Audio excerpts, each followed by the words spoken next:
baby. Hands up, baby. Dolphins Hands up.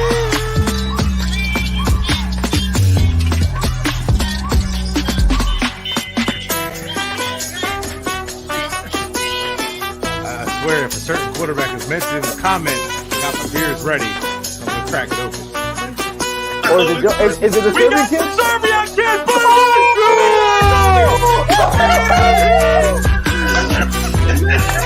This looks done. Oh my god, it looks fantastic. I hate you so much. No, good beat, man. Not a beat, man. Woo! I'm the man. I said it, and it's reality. All right, now. Congratulations.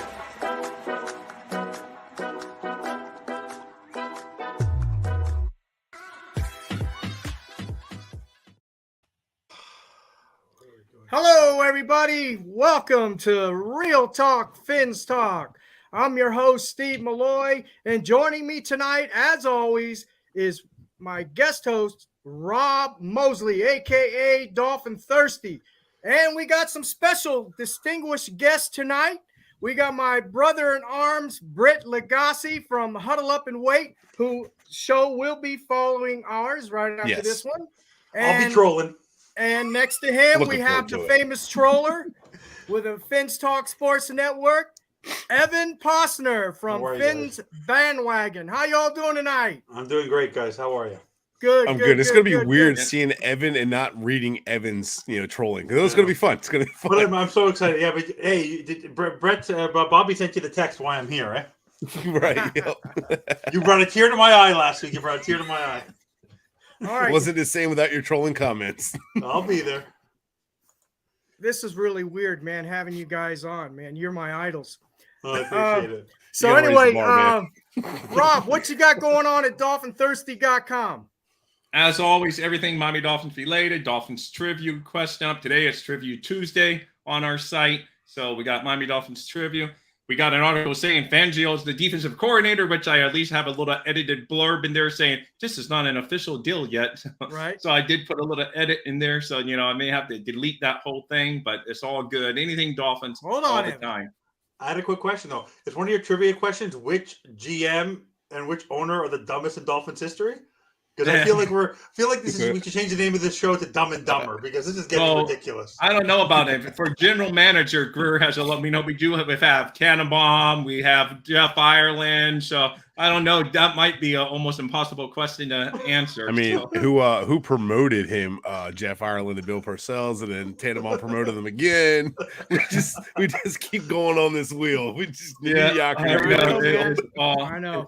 It's all crazy. And it's just another funny thing. Like almost everything has to be like Dolphin related somehow. This trade with Peyton going to the Broncos is the pick that the Dolphins had down going to, it's just crazy. And then we got taken a pick away from tampering with Peyton. So it's like first round picks are dropping off everywhere because of the Dolphins loving Sean Payton. Yeah. My agenda is officially dead. My agenda is dead. That was pretty good banner there. I'll come up with a new agenda soon enough. All right, guys, let's get started here.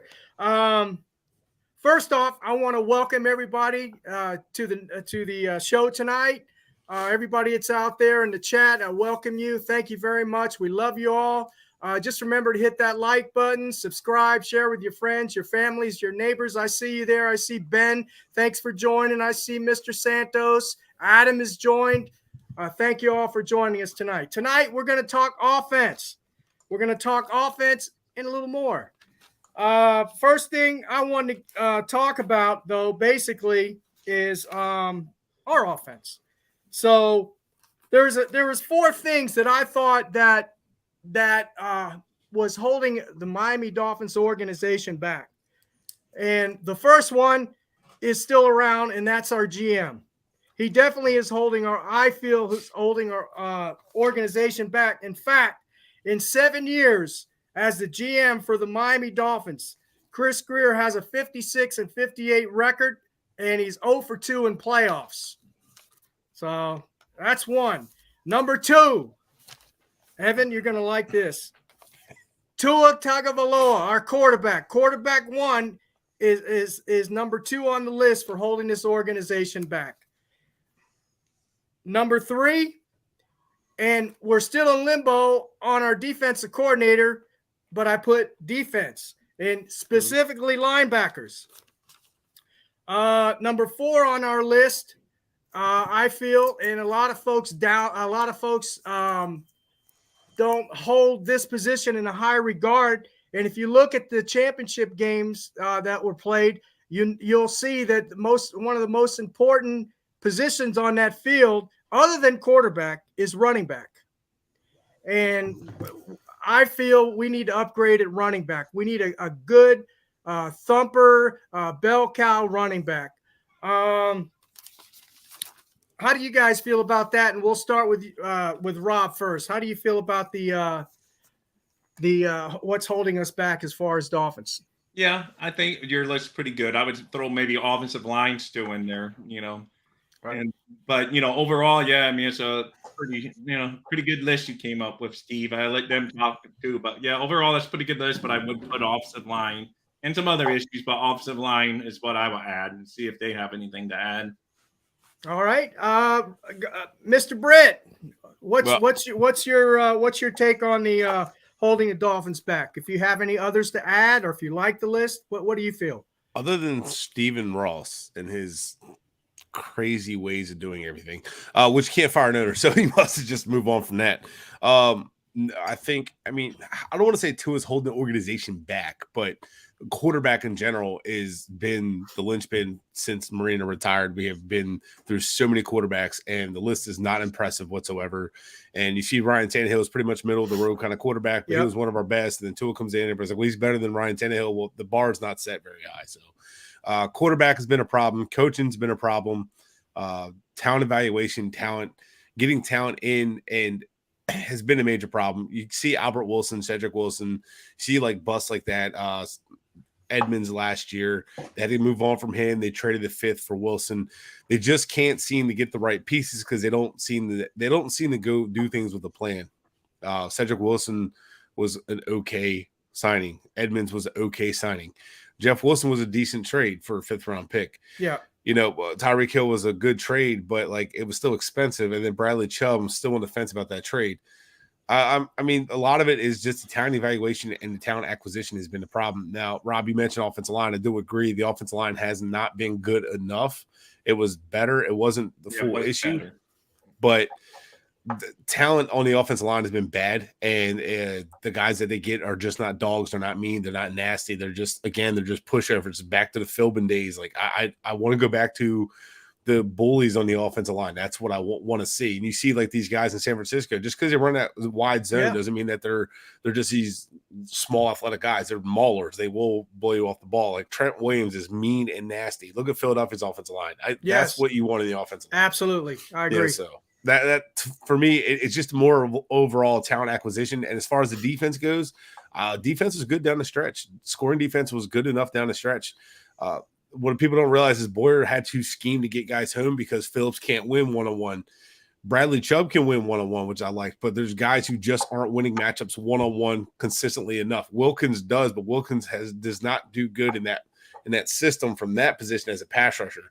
Maybe as more of a 3-tech he would, but he's more of a run stopper. So guys winning one-on-one, getting up the field has been a struggle for them. So it's more of, again, just overall talent in general is just never the right talent. Gotcha. And I agree on the offensive line, but as I said on one of the shows back, Tua was hit 25 times last year. So he got hit about 6.25% of the time, which is NFL low. The NFL's average is like 12.9%.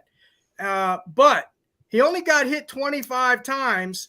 And it was that's a ranking of 27th in the NFL, but he got 3 concussions out of the times he did get hit. Mm-hmm. So that's not a good thing. But that wasn't on the O-line. No, it wasn't on the O-line. No, not at all. Not at all. That wasn't on the O-line. I definitely agree with you. Moving on, we're going to go to Evan. What do you feel? How do you feel about the 4 that you want me to follow Bret? Holy crap. Absolutely. I'm going to make it simple. I'm going to make it really simple. I'm going to echo 2 things that you guys don't echo, but I've been hard on. Right. There's no accountability in the structure of this organization. You cannot have an owner who knows nothing about football making decisions about who your general manager should be. There needs to be a president of football operations who leads from the top. This owner doesn't know anything about football. He is it filters from the top. They need an experienced veteran up there who can run the organization. Second is coaching. You know who I am. I'm telling you, I would like to buy Mike McDaniel a Timex watch. I don't want to hear this nonsense about a rookie coach. You're an NFL coach who's been in the league for 20 years, and we all wanted a veteran coach. To get a rookie head coach who can't tell time, who doesn't know what's going on, who's relying on other people. For me, the whole Fangio thing, getting a veteran there appeals to me because I believe this coach needs that sort of support and that sort of person in his ear. I agree. That's how he's been successful. Like his success has been where he's been learning from others. And what he learned last year is he didn't have that sounding board at the end of a game. Who was he going to talk to at the end of a game? A defensive coordinator that was forced on him? John Embry, who has never had experience as a head coach or has a significant amount of experience. Who's he going to? Chris Greer? Like Chris Greer probably doesn't even watch the football games. Have you ever noticed Chris Greer doesn't even wear any Dolphins gear? The guy is not. I don't know what you wouldn't even know if he was walking down the street. He's had a hat on. Yeah, but the hat, not that Dolphins hat. That's not a Dolphins hat. Yeah, he's had a Dolphin hat on. Never. Well, maybe a hat, but normally it's like a golfing hat he has. Exactly. It's usually a golf hat. I thought it was a Dolphin hat. He does wear a Dolphin hat like some press conferences, but Yeah, most I've of the seen time that. it's a golf hat. I know, like He going wears crazy. his white golfing hat all the time. What I learned this season more Bunch than of anything weirdos is wearing the hats inside, I tell you. the team lacks structure. We're basically right now. The one thing we can all agree on is the fact that this team lacks a little bit of structure and veteran leadership at the management level and at the coaching level, even within the coaching staff. And that's what I think is also missing. The other thing that's wrong with the franchise more than anything in this year was really, and you see it today, like people are freaking out over potentially not getting a defensive coordinator. Like if we're losing out on a superstar player or we're losing out on a superstar head coach, it's a defensive coordinator. G-Man, how you doing? It's a defensive coordinator. If we can't go out and get another defensive coordinator to run this defense, if this guy turns out to be the right thing, and the Miami Dolphins are not going to win or lose a Super Bowl because Vic Fangio may or may not come here. Agreed. And that's also we have the most insane fans when it comes to this. Like, are we excited to have Vic Fangio? Yes. Sure. But you want to know what? If Vic Fangio mulls us, if he has to make a decision in the next 24 to 48 hours, and then we settle for him, unless they have a very valid explanation for it, like I said pre-show. We know what someone on the Miami Dolphins ownership or staff said something and leaked this story. We'll never find out what the source was, but this has to be Miami Dolphins. Why do you think they're being so tight-lipped about it? Something's awful with this. And you want to know what? In the end, do we really want to settle? It's so funny that Miami Dolphins end up being the laughingstock of every offseason for some idiotic reason. It's a typical Stephen Ross. Like, are we even surprised by this? No. They do it to themselves because they throw money around. Remember Ryan Clark a few years ago? Yeah. I say a few, it's been a while ago now. Yeah, you're right. I mean, the one thing about Ross, he's not afraid to spend the money. Unfortunately, he just doesn't know how to spend the money. Yeah, or exactly. We're not a DC away. We're a scheme away. And you wonder what? There's a lot of quarterback away. Yeah, we'll get there. I'm going to tell you this now. There's no such thing as a magic system. Offense, defense. There's no such thing. You got to have the players no matter what system you're Go look at Cincinnati. Well, like you said, Britt, talent. We need the talent, and we don't have the talent. Some guys are better at managing a game than others. But I'm just saying, like Andy Reid is obviously better at coaching than some other coaches. But at the end of the day, you got to have the talent. Of course, that's what comes absolutely. down to. Well, we also saw on Sunday, people were saying a week and a half ago how amazing the Cincinnati Bengals offensive line was. Are you serious? Did you see them? There's no perfect system. In the end, there's good and bad, but you just have to have the right structure. You have to have the right structure. Mm-hmm. No, I agree, Evan. Evan, you made some very good points. The structure. This team has no structure. It's the most polarizing. We're laughable. We're a laughable organization. I agree. Look at the 3 of the 4 teams this weekend are perfect examples of how to do it. I mean, Kansas City is just Kansas City, so I'm not throwing. They got Mahomes, and that's great. They moved up and get him. But you look at the Eagles. Just a couple of years ago, they were in the Super Bowl with another head coach, another quarterback. A quarterback got hurt. Their backup came, led him to the Super Bowl. 49ers just a few years ago had Harbaugh as a coach, Kaepernick as a quarterback. They went to the Yes, they lost, but they were in the freaking Super Bowl. Then they're gone way out of the NFL. and here they are back again, 49ers being a dominant franchise. So it's like I just would love to be run like that, where our rebuilding's 23 years in the making since we won our playoff games, and these guys rebuild within a few years. They rebuild right back. I grew up in the Philly area, so I watched Andy Reid lead them to 4 championships in a row, go to the Super Bowl. I know lose, but I mean, I've seen the Eagles in the Super Bowl and have more playoff success than I've seen the Dolphins have. I know. It's sad. I'm so jealous of it. They had to worry. Think about it. Before all that, they had to rely on Vince Papale and Vic Fangio. That was it. Hey, but look, the Eagles only have like 4 players from that Super Bowl run in 2018. Yeah. That's, I mean, so right, and they're back in another one, and they have 2 first-round picks Brett. coming up in this coming draft. One in the top 10. So it's crazy. Yeah, 49 new players, and they're back in it. Yeah, but think about it. And think about us. Our last playoff run, we had one player. X. No one else was on the team. Absolutely. And that's not even a playoff win, unfortunately. He didn't even play in that game. He was injured. No, he did not. No, wait, that's also one thing about the Dolphins is there's the one person who's been there forever is the wrong guy to be there forever, right? Everyone else keeps leaving. Yeah, I know. It's sad. All right, y'all making some really good points. But let's move on. Let's go ahead and talk about the offense, and we're going to talk about something a lot of folks don't like to talk about. Some do. I personally like to talk about it. Tua Tagovailoa, our quarterback 1. It's already been stated he's going to be our quarterback 1. It's a shame that we have to look for a backup that has to be someone that is going to win some games for us if our quarterback goes down. I mean, someone that has starting caliber potential. That's the kind of backup we're looking for, and someone we're going to have to pay some money to. But talking about our quarterback number 1, since they've already stated that he is going to be our starting quarterback, by the way, who is still in concussion protocol after 5 weeks. And he can't even play in a flag football game, the Pro Bowl, which is only it's only in 2 weeks, which makes it 7 weeks. He's in concussion protocol. They're keeping him in the protocol because they don't want him to go. He doesn't want to go. I mean, I'll give him that. Like, I wouldn't want to play in that flag football game either. Okay, but he's still in concussion protocol, so he doesn't have to go. Yeah. All right. Which is kind of scary, honestly. It is kind of scary because the first concussion that he had that we all agreed to probably look like a concussion, but the doctors, cleared him and he went on ahead and played anyway. But then the very next, was it the next week or the week after? Sometime after Thursday, the following Thursday night game, he got concussed bad. I mean, it was serious. Okay, and he was out for 3 weeks. Okay, he's out for 3 weeks. He comes back, he plays, and in the Green Bay game, he looked fine, supposedly. And then somebody shows a hit on Twitter. Okay, we saw the hit, didn't look too bad.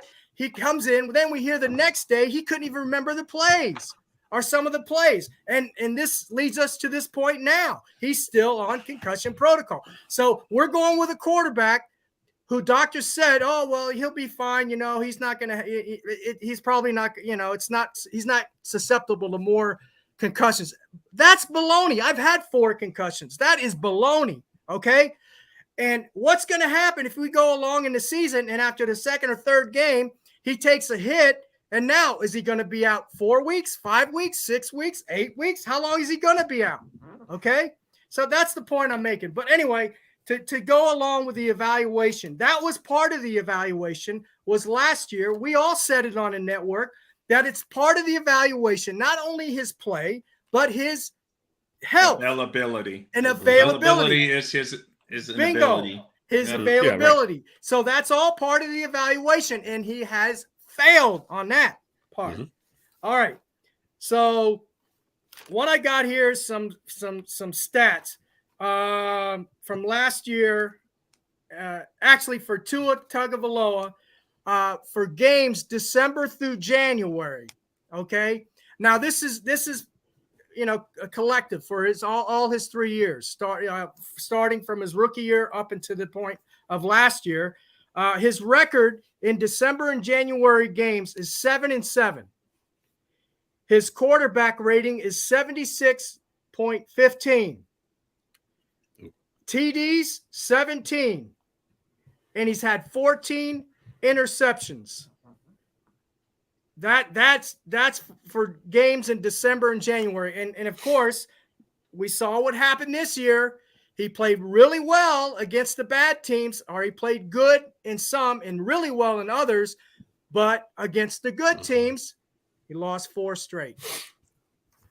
So that's my evaluation collectively as far as December and January games. And this is what I put together as well as far as 2022. So my opinion, okay, he had 6 bad games. He had 5 good games. Now you can put those together, 6 good and the 5 average. You can say it was good. And he had 2 average games, and he missed 4 games. Now that was this year. Now overall, if you put all the 3 years combined together, he's had 19 bad games, 8 good games, 8 average games, and he's missed somewhere between 13 and 14 games in 3 years. Yeah. So that's my overall evaluation of Tua Tagovailoa. Britt, we'll start with you. Comments. Oh man, it was my favorite topic. It's pretty obvious that like the fact that we're going into year 4, Chargers know they got what they got in Herbert, Bengals know what they got in Burrow, Jalen Hurts is going to the Super Bowl, Jordan Love's getting his chance to start, to see what happens there. So like we know as much as the Packers know about Jordan Love. I mean, like we don't know what we have. We don't know if we have a quarterback. The fact that Chris Greer had to sit there and answer a question, Tua will be our quarterback 2023. Is the Bengals media asking about Joe Burrow 2023? Chargers asking about Jaguars media. Any of these guys asking about these quarterbacks? No. So that lets you know it's a big red flag. 2, the fact that we're even talking about have to have a backup quarterback that can fill in, I don't care how many games, is not a good sign either.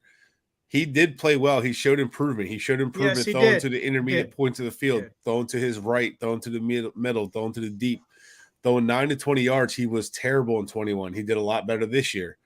However, defenses started to adjust. After the bye week, things started getting shaky for him.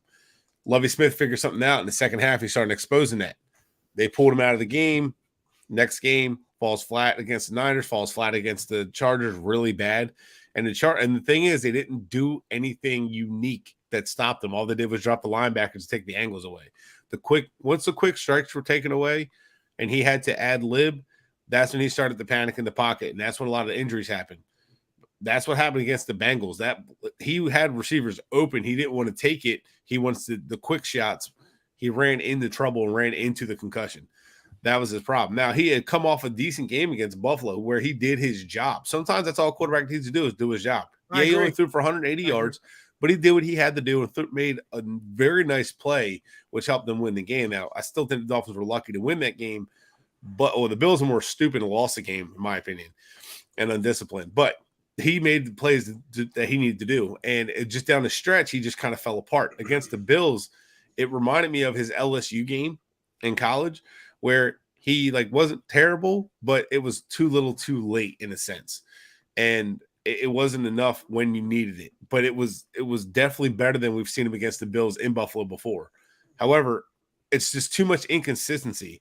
So I'm not saying just write him off and get rid of him right now, but there needs to be competition brought in. And I'm not looking for a backup just to come in to back him up. I'm looking for someone to come in and push him as a starter. If he starts struggling, I'm putting him on the bench and I'm starting someone else that has starting experience. I know people kicked around Jimmy G for obvious reasons, and he's not terrible, but he's also injury prone. And he's also not an answer at quarterback. But he can win. You can win with him if your run game works. Absolutely. If he has to carry your offense, you're going to run the same things. And that's my problem too. I don't know that he actually carries the offense.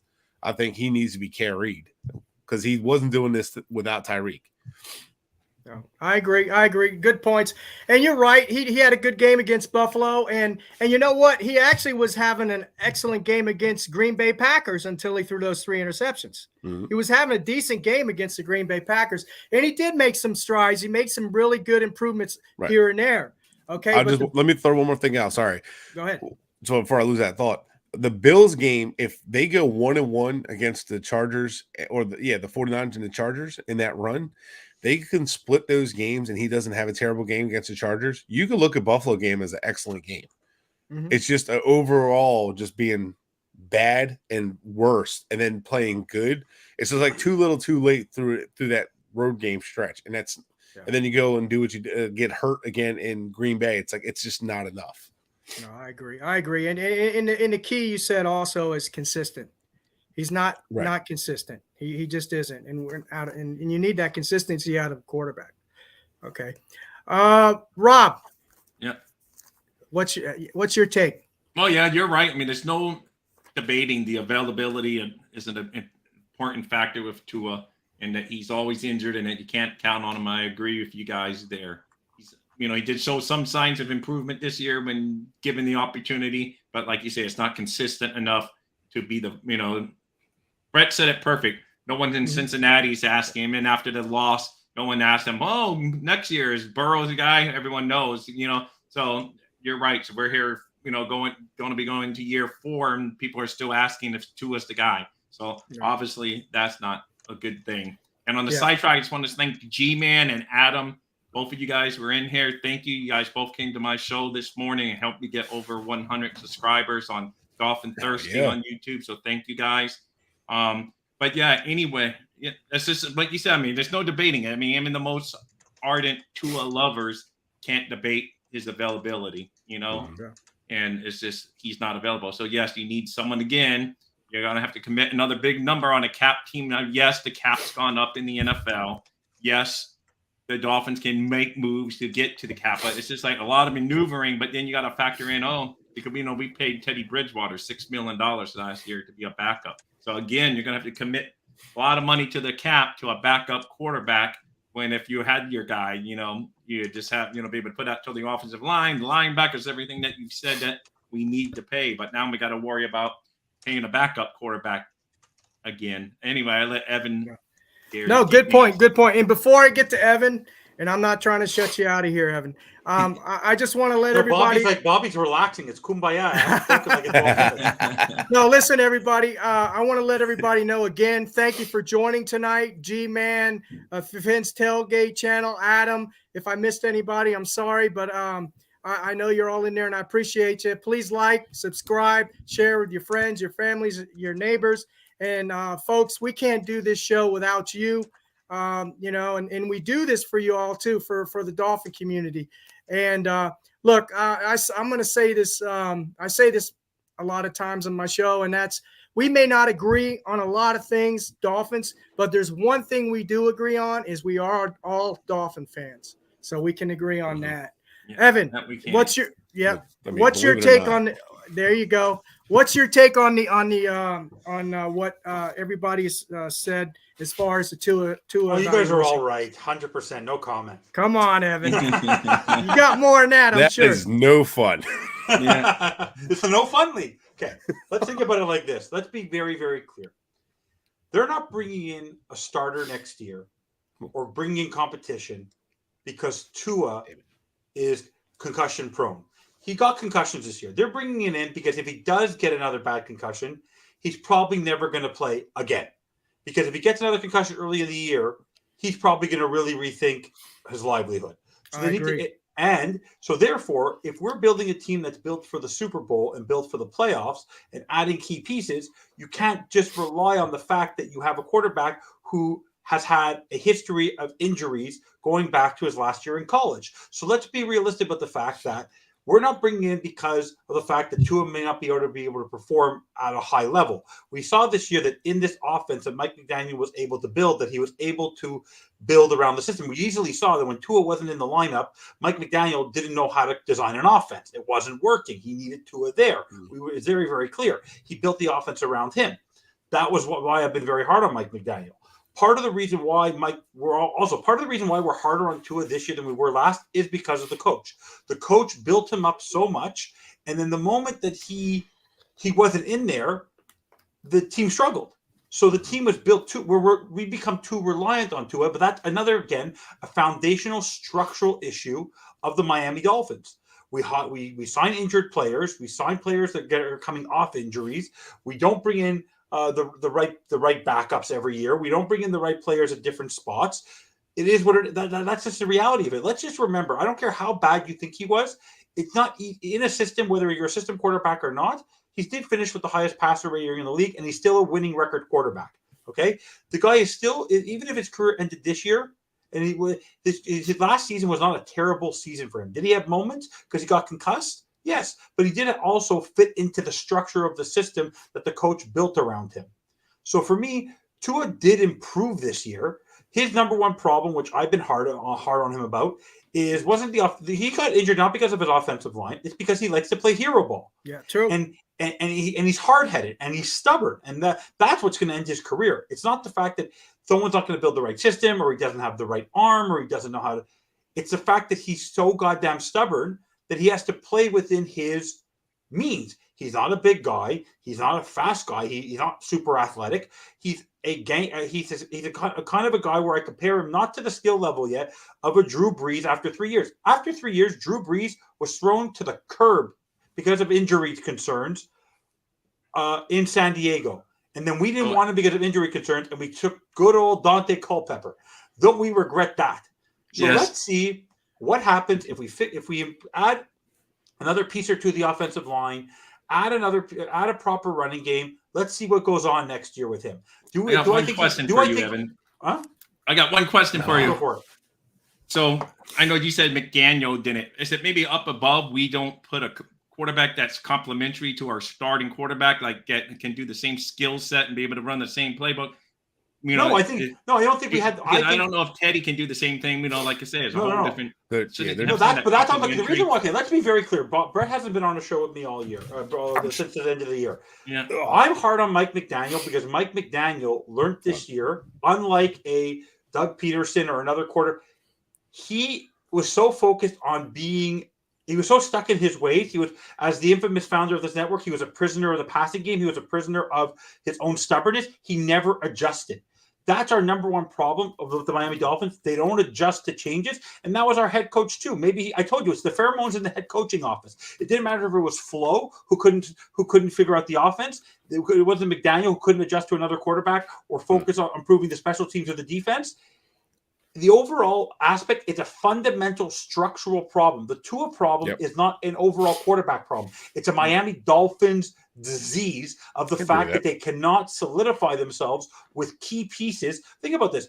Good on Teron Armstead for fighting through it, but the amount of injuries he had, X may have been a better trade piece last year. Look at the quad issues he had this year. The Byron Jones disaster, the Will Fuller disaster. We constantly put ourselves in these spots. So you want to know what? Tua, though, in those moments where he was able to succeed, he did succeed. Was he phenomenal all year? No, but he had good games. He still took us to places where he could win football games. So in the end, for me, if I were to go through the whole list right now of teams, if you told Kyle Shanahan right now, would you take Tua to start your team next year? Would he say no? No, you got right. Right now, look how screwed up they were. No. They're dealing with Trey Lance injured. We don't know what's going to happen with. They have no idea who their quarterback is next year. I disagree. End up with Tom Brady. Think about this. Steve, I don't think a lot of teams would touch Tua Tagovailoa, not only because of his play, but just because of his concussion. No, I'm talking about his skill set. At a skill level, look at San Francisco. They brought in Brock Purdy. They lost Brock Purdy. Brock Purdy's 1 in a million. Brock Purdy's 1 in a million quarterback. I'm not talking about Brock Purdy. I'm talking about foundational pieces. Don't you think? Look how the reason why San Francisco didn't stand a chance on there is that they didn't prepare. Why wouldn't you carry 3 quarterbacks? There's no limit on your roster. No, I agree with you. My point is, I don't care. Bring in competition. Draft a quarterback. Do whatever you want. I don't care. I want the best player. I want the best player. Brett's getting left out here. No, it's not that. It's this offense isn't exactly easy to learn. No, of course not. It's not really many. I mean, they were already on the 4th quarterback. It's already hard to bring in another quarterback. But my point is that in the end, Tua overall had his bright spots and he had his weak spots. For me, his weak spots, I will admit, his weak spots overrode his bright spots for me as a Tua supporter because he's a stubborn SOB. He thinks that he's supposed to run with the football and go head on head with a linebacker. That's not who I want as a quarterback. That's not his job. His job is to get rid of the football quick and get it to his key weapons to do their job. That's the problem, though. That's a problem. Like when he can't get rid of it quick, that's when he panics. When he has to scan the field, adapt, and adjust to what the defense is doing on the move. It's also the scheme, but it's also the scheme. Well, yeah, but I mean, he's done it. He's done it in every system. He's done it in every system. But you go watch Brock Purdy. You watch Brock Purdy when he's a 7th round rookie. He actually was tasked with teaching Christian McCaffrey the offense. That's how smart he is. That's how much he prepared. I honestly don't think Tua prepares like he should. He doesn't look. He's on the field 5 hours, but this year. But let me ask you, and that's a big thing. Like that's why you watch Brock Purdy. That's why he succeeded because one, he's got balls to steal. Can I ask you a very fair question? Can I ask you a fair question? What's up? If Tua is not believed by the Dolphins and the players around them, why would Darrell Bevell? I'm just asking this question. I'm asking a very serious question. Why would Darrell Bevell give up opportunities to interview for 2 OC jobs and stick as the quarterback coach if he doesn't believe that Tua and the quarterback situation in Miami will lead him to a better opportunity next season? Because will lead him to a better opportunity. Coach. Because look at who he would have to work with. He'd have to go to Washington with Taylor Heineke. We'll see if the rookie steps up. Heineke's a free agent. Don't even have well, I mean, like, who do they have in Washington? Who's going to be the quarterback next Carson year? Wentz. So who's going to be the quarterback in New York next year? Those are his 2 opportunities. If I'm him, I'm sticking right where I'm at with McDaniel. At least with Tua, I have a little bit better opportunity. But those are the only 2 opportunities he was given. So if you look at it, it's not like he was given an opportunity to go work with somebody else. One more than McDaniel. I mean, if he was given, that's true. If he was given the OC opportunity to go work with Justin Fields, that'd be a little different. But he wasn't given the opportunity to work with somebody like that. He was given the opportunity for. I'll put it to you this way. I'm going to make a very broad statement. I'm going to tell you right now. If Doug Peterson was our head coach this year, this would be your last statement.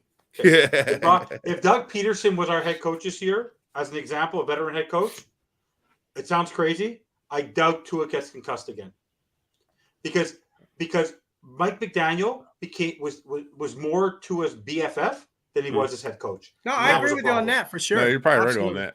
I mean, if we had Doug Peterson, who Bobby wanted, I mean, maybe the offense will look a lot different too. Probably have more semblance of a run game too. Yeah. All right, guys, we're about at a little more than the halfway point here, so I want to move right along. So that was Tua's evaluation as far as I see it. As far as Bret, we had Rob make a comment on that, and Evan, of course. The way he says it as well. And we don't all agree on every single point. But then again, we're all Dolphin fans, and we want the best for our team, right? All right, so let's move on with the offense. A little bit about the offense last year. Last year, the Dolphins offense overall was ranked 11th. They were ranked in passing. They were ranked 14th. In running, they were ranked 14th. Sacks, they were 10th. And points per game, they were 11th with an average of 23.8, which didn't really help out. The defense didn't really help out the offense when they were allowing 24 points a game. So, there wasn't much of a balance there. It wasn't complimentary football. So that's not good. But that has to improve.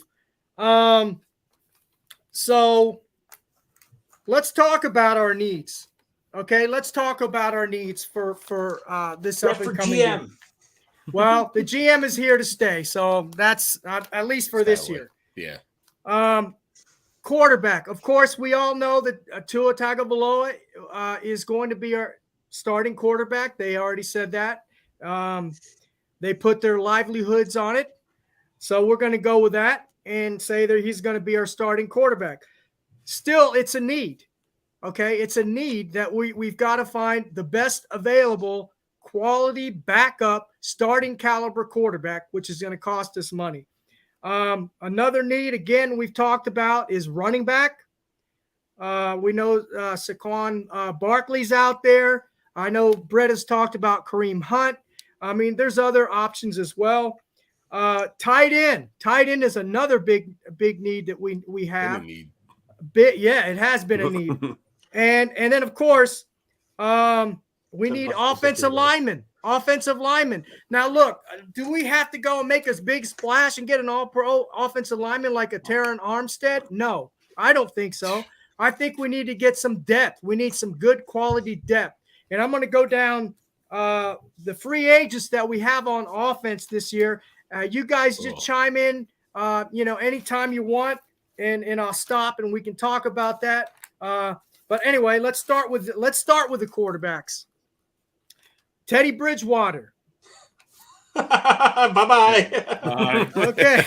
I think we're all in agreement on that. Guys, no more Florida-born quarterbacks are allowed to play for the Miami Dolphins. I'll take Lamar Jackson, but no more fully guaranteed contracts.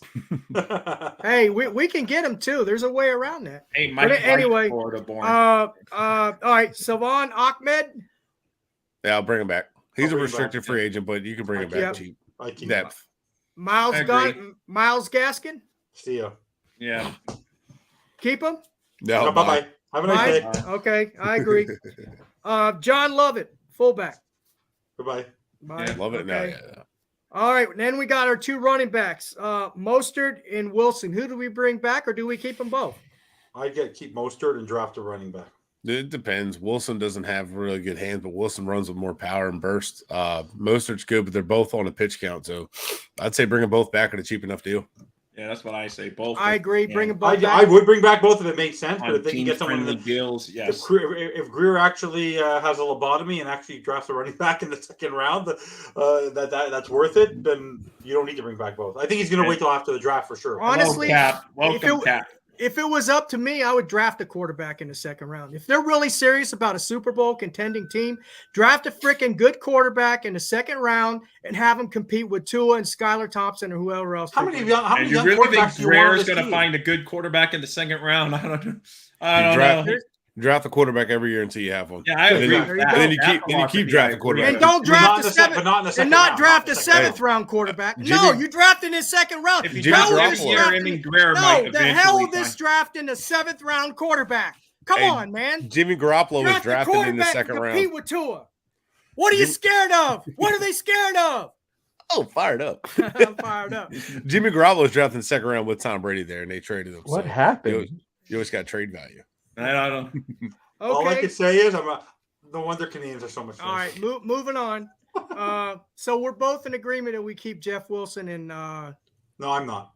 Keep Mostert. one, You're draft not. another. Keep one, draft. Yeah, I don't like that. Jeff Wilson was good. That No, honestly, every time Mostert got the ball, you knew he was going to make something. Wilson had his moments, but he had, like he said, he doesn't have great hands. Okay, fair enough.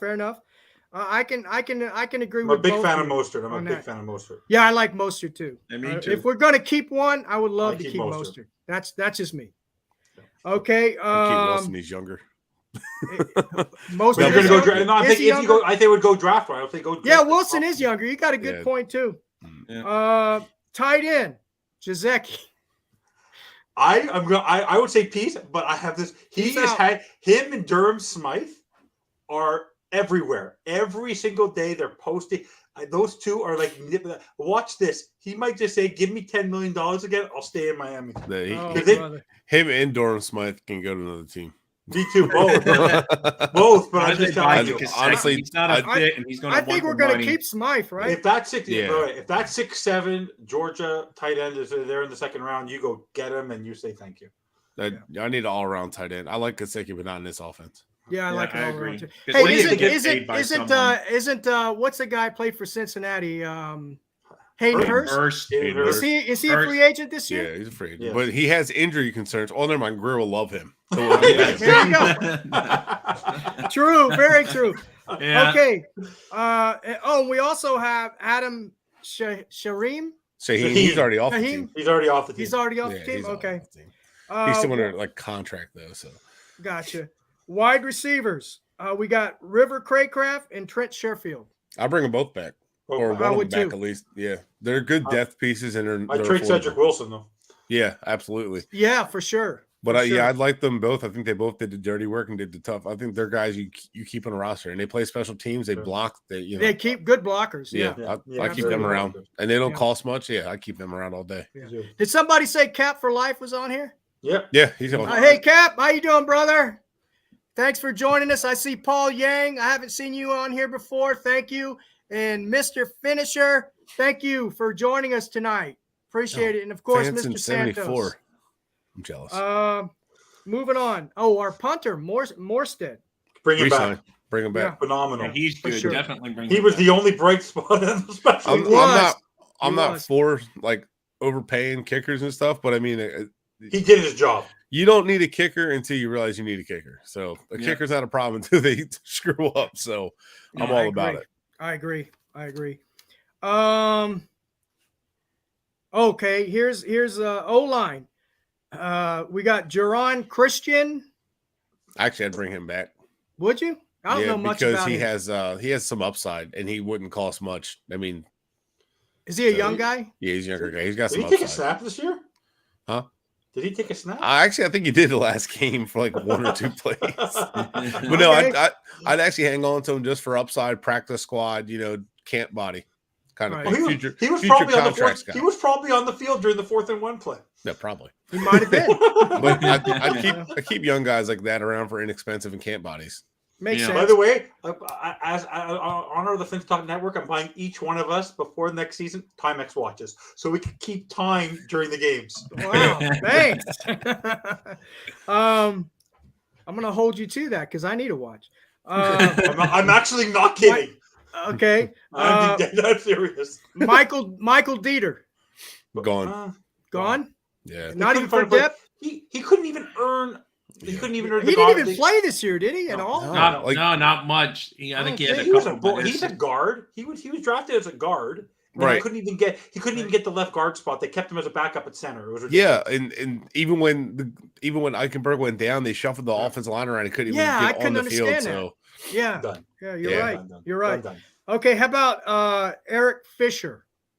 I don't know. Depends on the money, but I mean, It's a Chris Greer thing. He gets injured. I Yeah, would- he's injured. He gets injured, so yeah, he stays. He gets He injured. got injured at practice. But if Yeah, we're he having did. Teron Armstead and Austin Jackson, I think he mean, was Austin, injured when he came here. Yeah, Austin Jackson's made of glass too. So poor Eric Fisher. I mean, at his age, and then having to try to get in late in the season, I I'd know bring he him was back. just sitting Tough, on a man. couch, and then the next thing you know, he has to be, Yeah. trying to be Yeah, on an NFL team. That's I tough. think they might have signed him in preparation for next year anyway. I think that was Okay. kind of something they did. So he's on the team for next year, you think? Well, yeah, I think so. I Okay. would guess so. Okay. All right. Kendall Lamb. He got injured, right? Yeah, but played- he actually didn't play bad at all. No? Okay. No, but yeah, I know he I'd did. I keep would him. like to bring him back. I'd keep him. I'd Friendly keep him. stuff, of course. Yeah. Okay, Kendall Lamb. All right. How about Greg Little? Bye. Bye-bye. Dude Yeah. lost his job to career backups. I know. I was I so know. mad when that was our He had one good game. when he was our contingency plan for Teron Armstead. I was like, we're so screwed. Oh, my Wasn't he God. wasn't he our offensive lineman at one point? Wasn't he he was on the field during the Baltimore game, wasn't he? He Yeah. was on the He field. was Yeah, right he- tackle for the Baltimore fourth Yeah, quarter. he's terrible. And I don't know how we did that. I don't know how we pulled that off. He had a lot of upside when he got drafted by Carolina, but the injuries just derailed his entire career. Yeah. Oh, he's injury prone. He'll be back. Yeah, for sure. Brandon Shell. 100% bring him back. Yeah, bring him back. I think he was solid. Absolutely. He's By solid. the way, it's his think job he's to solid. lose. I think Yeah. it's the right tackle position's his job to lose. I mean, Yeah. competition That's a for good Austin point. Jackson. He knows that he did well in the system, played well enough, and if someone goes hurt, he's shown he can play guard and tackle. I'd hang Yeah. on to him. I mean, Yeah, that's me too. Jackson. yeah. Who did you that's say, Brett? depth. I'm sorry. Who did you say? Who did Oh, you I just say? Yeah, I was talking about Brandon him. I was talking about Shell. Brandon Shell? Oh, Yep. okay. Yep. Okay. I thought fantastic depth. Good starter, solid starter, Yeah, I agree. affordable. I'll keep him. Yep. How about what do you think is going to happen with Austin Jackson and the famous Liam Eichenberg? Yeah. They're going to be given a fair chance to earn a spot. I mean, they're on the team, so they're going to be given a fair chance. They're on cheaper contracts right now, so they're going to be given every opportunity to earn their spot. But I hope that they bring in enough people that there's real competition for them, and they're just not saying, well, The because practice Eichenberg, squad they is waiting traded for up. both of them. Eichenberg, they traded up for, of course, Yeah. Austin They can Jackson. go the way of Jackson Solomon first. Kinley. They can go the way of Solomon Kinley. Well, so you can. Solomon Kinley, I thought played pretty well for us, at least in the preseason. It's his problem was he couldn't stay in shape. He didn't know the Yeah, playbook. he wasn't That in was his shape. biggest Yeah, problem. he was always overweight. Yeah, And he but probably with wasn't Eichenberg, mobile enough. a lot of people don't realize Eichenberg's probably better as a tackle, but because he's bounced around so much, Paul Alexander, who evaluates the offensive line from offensive line coach, We need has maulers. stated with PFF, once a guy starts at the lowest point, it's really hard to see them excel into the upper echelon, and a lot of times they barely get into the middle echelon. So I just don't see it with him and Jackson. Also, personally for me, I also think they got screwed up because they weren't given. The problem with our offensive line is not necessarily the talent; it's where they start. Right, they're not given one position to play. So Eichenberg was left tackle. Now he became a guard. Jackson was a guard, then became a tackle. No, I agree. Musical chairs with our Connor Jackson- Williams center. Connor Williams signed him as a guard. Let's make him a center. That's our typical offensive line. So I wouldn't be surprised if Armstead was our center next season. You never know. Jackson was a left tackle his rookie year, did I okay, know. and then slid into left guard because he was struggling. And he actually did okay at first at left guard. He actually might be better at guard, but he just doesn't. He doesn't Let have them the focus on one nastiness. position. He doesn't. Let them focus on one position. God damn it. Yeah, I agree. I mean, you do need some versatility. You need some guys that can play. Not when you're guard. developed. Once you're Your developed, backup not when guys. you're- Yeah, not when once you're developing. developed, right. Yeah. I agree. So all right. So we've talked about that. Keep who we're going to keep in free agency and all that kind of stuff, and who we're going to let go. So going back to our needs: quarterback, running back, tight end, offensive line. What about kicker? Bring in competition. Oh please. yeah, that's a good one. I didn't Bring even in think about competition. that. Bring in competition. Yeah, bring in competition for kicker. Definitely, I agree. Yeah. I agree. Everybody agreement in that? Bring in some competition He for a finished kicker. up strong, but of course, bring in competition. I want 53 players competing. I want right. competition for all spots. Yeah, I agree. I That's agree. how it should be. I agree. So at quarterback, just I'm throwing it out there. Who are your favorites that you would like to see here in Miami as a backup? We'll start with you, Rob. Maybe Garden Minshew. I don't know. Because backup Heineken. I don't know, but someone that can come in and play. Minshew would be cheap. He's only I think his salary's like $1 million or something like that. I know. I like Mike White too, but he's not. He gets injured too. I mean, I don't know for backup. It's really hard. I have to see some of the names because some of the names, of course, on the market are going to want starter jobs. So when you're focusing really on the backup, you have to really try to focus on some backup names and. So I would say Garden Minshew maybe, because I think of Baker Mayfield. I mean, he may pick a Miami because he could probably think, oh, if I go there, Tua might get hurt. And if it's a fair competition, he probably thinks he could beat out. But, because he has that, I'm sure he has that ego that he could probably beat out Tua if he was given a fair shot. So maybe someone like that. But I really don't know. It's way too soon. We don't know who's going to go, what the league year. But those are some backup. I'm not saying starters that would come here and, compete for an actual starting job. Just that come in strictly knowing they're the backup, those type kind of guys. Okay. Evan. The big joke. I think he's a free agent. Let's circle back. Let's bring back Chad Henne. You see what he did in the what he did in the playoff game, going 98 yards with his team, right? When he got the ball? He did look good. He looked real well. He looked good. For sure. Why are you shaking your head like that, buddy? You've mentioned two former Dolphin quarterbacks. I'm about to screw you guys up. How about? Hey, let's bring Ryan Tannehill back. Ryan Tannehill. All right, so that's one quarterback I didn't buy a jersey of. I have a Henne and Culpepper jersey because I was stupid. Yeah, man, I thought John Beck rookie cards like they were John going out Beck. Of Oh my god! That's when I decided I'm too old for football cards anymore. I said that's it. I went and bought John Beck autograph cards, jersey memorabilia. But this is the next guy, and it's still sitting on my dresser all. No, I just want a guy who's I want a quarterback who's the opposite. Who has similar skill sets to Tua, because the one thing I learned, if Mike McDaniel, as stubborn as he is with his scheme, you need someone who can be plug and play. So if you're going to build an offense around Tua, which he seems like he's obviously going to do again next season, you need to bring a guy in who has a similar skill set, because you need to get someone who's a little more of a game manager, someone who can get the ball out quickly, and also is an anticipatory thrower, not the one who's That's what you saw. Like you saw when Skyler was there, you saw when Teddy was there. It was complete. They couldn't adjust to that type of offense. The anticipation was not there. You need someone you who's want very similar similar skill to set? Tua. Fair enough. Chad Go ahead, Pennington Bret. retired, so. No, but you understand what I mean? Yeah. Oh, Jesus. Oh, you said backup. Never mind.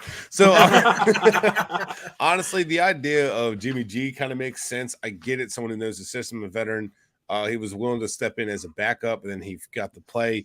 Injuries concern me, obviously, but if they could develop a run game, I wouldn't hate it. If he had to come in, I wouldn't be as worried as Teddy Bridgewater. I would say him. The Gardner Minshew is intriguing. Taylor Heineke, just because at least they're fun. They're going to go down swinging. Right. But how about like Anthony Richardson in the draft, or how about somebody? That's in a the draft? second round pick, right? Hayden Hooker. How about Hayden Hooker? You know, although Hayden Hooker, but he's hurt. but he also was in the numbers offense. So the numbers offense is a little bit different. It's not quite NFL ready, so it's already like predetermined where you're throwing. So but he could develop. I'm not saying he can't, because Skylar Thompson was terrible as a quarterback in Kansas State. So you can develop. So I'm just saying like that. I would look in the draft.